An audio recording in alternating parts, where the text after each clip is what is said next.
Buenos días, licenciado. Mi nombre es José Manuel Rojas Ticona. Pertenezco a la modalidad examen de grado. Voy a defender dentro del área lenguaje y periodismo el eje temático, el estilo de los géneros interpretativos. Para comenzar nuestra defensa tenemos que tener en cuenta, según la autora Mar de la Fontcuberta, tenemos objetivos del estilo periodístico. El primero nos dice que debemos captar al lector, interesarlo y retenerlo según todo lo que nosotros vayamos a redactar, darlo a conocer para que este receptor le interese lo que nosotros vayamos a darlo a conocer. También nos dice que es un estilo caracterizado con fines informativos, transmisión de noticias y las exigencias del receptor. Esas son las cualidades del estilo periodístico. A todo ello, la autora Marre a la Fontcuberta nos dice que es evidente, sin embargo, que los rasgos diferenciales del estilo periodístico se deriva directamente del estilo informativo. Eso tomamos en cuenta lo que nos decían los autores John Muller o incluso Abraham Santibáñez, los cuales esbozan que la interpretación es una mutación entre lo que es la opinión pura y la información directa y objetiva. Si citamos a Abraham Santibáñez, nos dice: el periodismo interpretativo se sitúa de alguna manera en un punto intermedio entre la opinión pura y la información escéptica y objetiva.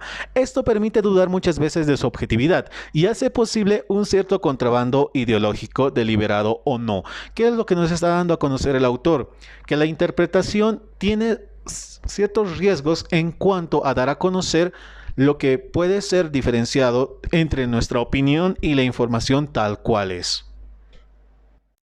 Si podemos pasar al punto de invención, disposición, elocución, memoria y discurso, tenemos que tener en cuenta, diferencias entre la redacción periodística y la literatura.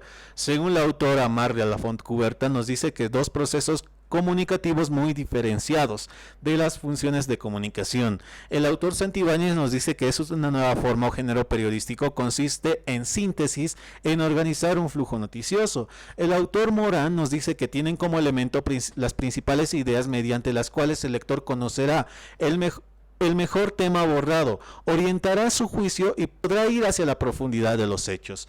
Entonces, existen diferencias entre lo que es el estilo periodístico y la literatura. La literatura, según la autora Marre la Fontcuberta, nos dice que es más, por así decirlo, aventurera, más mítica, pero en cambio el estilo periodístico debe ser frío, debe ser directo, debe ser de alguna forma formal, valga la redundancia. Incluso el autor Lázaro nos hace distintas diferencias entre lo que es el periodismo y la literatura. Entre ellas podemos mencionar que el estilo periodístico es inmediato y urgente, la literatura no. Es decir, un hecho noticioso surge y nosotros como periodistas debemos darlo a conocer de inmediato. La literatura se puede tomar años en realizar una obra para dar a conocer a un público, y este es el segundo punto. La literatura puede ir a un público amplio, a un público de menor edad, mayores y demás. En cambio, la noticia tiene que ir a un público concreto, según también el medio de difusión. El periodismo tiene un tiempo de vida corto e inmediato. A esto hace referencia, según, y lo podemos poner con un ejemplo. La última renuncia del gobierno fue de Evo Morales ya hace 2 años. En su momento era noticia, pero si ese mismo hecho noticioso lo agarramos hoy en día, ya no pasa a tener tanta relevancia como en entonces lo tenía. En cambio, si agarramos el estilo literario, puede ser una obra del siglo XIX o siglo XX, tiene aún ese peso de validez hasta nuestros días. Esa es una de las tantas diferencias que el autor Lázaro nos da a conocer según el estilo periodístico. El autor Abraham Santibáñez nos dice que interpretar desde un punto de vista periodístico consiste en buscar sentido a los hechos noticiosos que llegan de forma aislada, situarlos en un contexto, darles un sentido y entregárselo a un lector no especializado. A esto nos habla este punto, es decir, todo lo que nosotros lleguemos a redactar tiene que ser elocuente, tiene que ser para un público al cual le interese lo que podamos escribir, pero no especializado, es decir, que no tenemos que utilizar lenguaje muy especializado, muy construido, porque el público no lo va a entender, y si no lo entiende, no va a tener peso ni validez nuestra nota según el estilo que utilicemos al redactarlo. Por otra parte, el lenguaje periodístico, según la autora Mar de la Fontcuberta, nos dice que es mixto, que no se pueden analizar los elementos como uno solo, sino que cada uno se complementa entre sí. ¿Qué quiere decir esto? Y la autora lo pone con un ejemplo. Si tenemos una nota y solo leemos el titular, no nos va a dar a conocer todo el contexto del cual nosotros queremos dar a conocer al público. Sin embargo, si agarran el titular, el lead, el cuerpo de la nota, las imágenes, las fuentes a las cuales recurrimos y les hacemos un entrecomillado, entonces va a tener un peso de validez dentro del lector. Eso es lo que nos da a conocer, y más aún con las notas interpretativas, porque estas sitúan en un contexto, como bien lo habíamos mencionado, y agarra de distintas fuentes parte y contraparte. Entonces, si agarramos un hecho aislado, sencillamente no tendría peso dentro de toda la nota. Si pasamos al siguiente punto, y acá hace el peso sobre las 4 Cs del estilo periodístico. Según la autora Concha Faguaga, nos dice que los periodistas no solo reproducen lo que ven y oyen, ejercen también una investigación sobre lo acontecido, porque los hechos no se reproducen descontextualizados de una situación económica, social y político concreta. Los hechos no surgen aislados de una realidad más amplia, se insertan en ella. ¿Por qué agarramos esta información o esta referencia a la autora para dar a conocer las 4 Cs? Según el libro Redacción y Estilo, existe la claridad y es el germen de la elegancia. A fin de que el estilo pueda ser el modelo de claridad, el autor debe evitar toda formulación que dé lugar a oscuridad o confusión. Si hacemos una investigación eficaz y eficiente, como lo dice la autora Concha Faguaga, la claridad de nuestro estilo va a ser algo, valga la redundancia, claro y conciso. Es decir, que el lector va a entender que todo lo que nosotros hemos redactado tiene un peso de validez, está consultado a fuentes realmente veraces y verdaderas, no se da a la susceptibilidad o a la propia subjetividad del redactor. Entonces, esto se apoya dentro de lo que hablamos en el libro Redacción y Estilo. Por consiguiente, tenemos la concisión. La autora Susana González nos dice: la concisión, en virtud de la concisión, solo emplearemos aquellas palabras que sean absolutamente imprescindibles para exponer lo que queremos. Es decir, no irnos por la tangente entre palabras vulgares. Es decir, no debemos dar a conocer un hecho de toda una gran magnitud, y esto también se diferencia dentro del estilo periodístico y la literatura. La literatura puede tener 100 páginas, puede tener 110 páginas, según la autora Marre La Fontcuberta, pero el estilo periodístico nos da un espacio sumamente aislado, corto, pequeño, donde nosotros, si no tenemos concisión, no vamos a saber dar a conocer también lo concreto, que es otra de las Cs.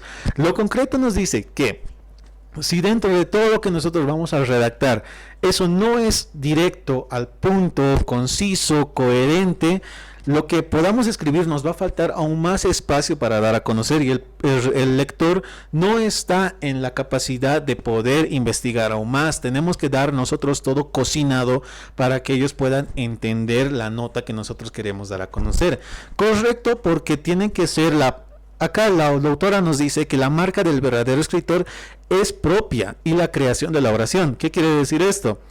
Que todo lo que el redactor vaya a escribir tiene que ser propio. No podemos apropiarnos de palabras de otras personas sin hacer referencia a todo ello. Es por eso que dice correcto. También tenemos que utilizar bien los signos de puntuación, los signos de exclamación al hacer referencia a ciertas citas de distintas personas, fuentes o autores. Acá también podemos apoyarnos de la teoría de la responsabilidad social. En definitiva, el hombre tiene el deber de sinceridad y honestidad consigo mismo, y este deber de conciencia que todo hombre posee es inviolable. Es decir, lo correcto es dar a conocer uno sin tomar en cuenta a otros autores, sin darles la referencia veraz y eficaz, pero también tenemos que dar a conocer la verdad objetiva, sin pasar a la subjetividad, sin pasar a los hechos aislados que puedan develar tal vez cierta inconsistencia dentro de toda la nota que nosotros vayamos a redactar. Si pasamos al penúltimo punto, ni abstracciones sin explicación ni vulgaridad insubstancial, tenemos que tener en cuenta, según la autora Susana del Castillo, los géneros que conlleven la interpretación u opinión tienen unas características comunes en su tratamiento. y un aspecto formal. Por ejemplo, no siguen las estructuras tradicionales de la pirámide invertida. Por tanto, aportan innovaciones estructurales en función del tema, del medio o incluso del público destinatario. A esto que hace referencia según el tema que estamos abordando, que si bien no vamos a tomar en cuenta la pirámide invertida, no tenemos que hacer, por así decirlo y entre palabras vulgares, un chairo de lo que va a ser nuestra nota. Tenemos que tener en cuenta una estructura eficaz, veraz, eficiente, concreta, haciendo un background y dando a conocer un hecho noticioso, pero de forma contextualizada. Por eso hacemos referencia a ni abstracciones sin explicación, que todo lo que nosotros vayamos a dar a conocer, según la autora, tiene que estar sustentado y, por así decirlo, tiene que tener una validez según un autor, es decir, utilizar el según. Eso es lo que nos indica la autora. Si hacemos otro énfasis en su libro, nos dice que asimismo utilizan diversos puntos de vista narrativos. Tienden a mostrar más que decir, ya que no se limitan a una descripción, sino que reconstruyen escenarios. Por lo general, huyen del lenguaje tradicional y recurren a artificios expresivos y gráficos. A esto también se apoya la autora Marre Lafontcuberta, que nos decía que todo lo que el redactor, el periodista pueda dar a conocer siempre tiene que estar apoyado en distintos recursos, los cuales nos van a permitir dar a conocer al público receptor más detalles o más notas o más, por así decirlo, pruebas de que lo que estamos escribiendo tenga un peso veraz y sea eficaz en cuanto le vayamos a dar a conocer. Como les digo, apoyado en imágenes, apoyados en referencias, apoyados en autores o incluso apoyados en fuentes. Es por eso que hablamos también sin vulgaridades. ¿A qué hace referencia esto? Que según también el autor Abraham Santibáñez, más allá de dar a conocer a un público lector no especializado, no tenemos que nosotros caer en la vulgaridad dentro de nuestras escrituras. Es decir, dar a conocer hechos que sean sencillamente palabras o hechos creados por nosotros, que demos a conocer y divulgar a una persona, difamar a ciertas fuentes, es decir, dar a conocer hechos falsos. Por eso es que nos dice sin vulgaridades, tenemos que escribir con objetividad, y la objetividad es algo que, si bien muchos autores no es posible dentro de todo lo que podamos escribir, porque debido a que cada letra conlleva algo de nuestros sesgos culturales, políticos, sociales y religiosos, pero tenemos que tratar de mitigar toda la subjetividad. Por eso evitar la vulgaridad dentro de todo lo que vayamos a escribir, evitar los juicios de valores, lo que nos explican varios autores.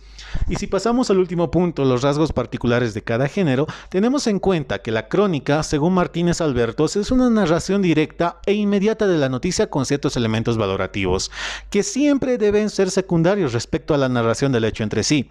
Es decir, los juicios de valor no están limitados, pero, como lo sabemos, en la nota interpretativa no deben haberlos. Debemos mitigar la subjetividad, pero la crónica es algo directo, es algo del hecho. Según Vivaldi, la crónica periodística es en esencia una información interpretativa y valorativa de hechos noticiosos actuales o actualizados, donde se narra algo propio, tiempo que se juzga lo narrado. Es decir, como lo he mencionado antes, ambos autores coinciden en que la crónica es el relato de los hechos por parte del periodista de un hecho reciente o actualizado. La entrevista de perfil, según la autora Susana del Castillo, incluye la propia visión del autor. En este caso no se emplea un esquema de pregunta y respuesta, sino que las declaraciones del entrevistado se reproducen entre comillas y se mezclan con descripciones sobre el personaje o la explicación de su importancia. Por tanto, este género permite una mayor libertad formal. Es una charla, por así decirlo, donde el autor o el periodista va a poner entrecomillado todo lo que el entrevistado nos dé a conocer, dando a conocer su perfil y su importancia, como ella bien lo menciona. En cuanto al reportaje, también según Castillo, nos dice que la diferencia entre este género y la crónica, sobre todo es en el campo temporal. Es decir, el reportaje tiene una mayor profundidad de años, o podemos agarrar reportaje según un hecho que haya sucedido hace mucho tiempo, pero la crónica es inmediata. Esos serían los puntos, por así decirlo, las diferencias entre ambos, entre el reportaje y la crónica. Continuando haciendo referencia a la autora, el reportaje en profundidad no se trata de algo ocurrido en el día, sino de una serie de hechos acontecidos en distintos momentos y con un nexo entre ellos, es decir, una unión entre ellos, como lo explicaba Müller González. como le explicaba Abraham Santibáñez o Concha Fuaguaga, que las notas interpretativas son datos o hechos con ciertos contextos entrelazados entre sí, es decir, el background y también las partes y contrapartes. Entonces, si ponemos un ejemplo, podemos elaborar un reportaje de lo sucedido con las dictaduras en Bolivia, porque ya ha pasado mucho tiempo. No sería algo frío porque es la esencia del reportaje. Tomar en cuenta un hecho pasado, puede ser de hace un mes y demás, no pierde su valor porque siendo el reportaje, esa es su esencia. En cambio, la crónica tiene que ser inmediata. La entrevista de perfil damos a conocer en una charla amena el perfil, valga la redundancia, de un personaje, su importancia y lo que esa persona nos transmite a través de las preguntas que van a ir surgiendo de forma, por así decirlo, más fluida. En todo caso, eso sería todo, toda nuestra defensa. Más bien, muchas gracias.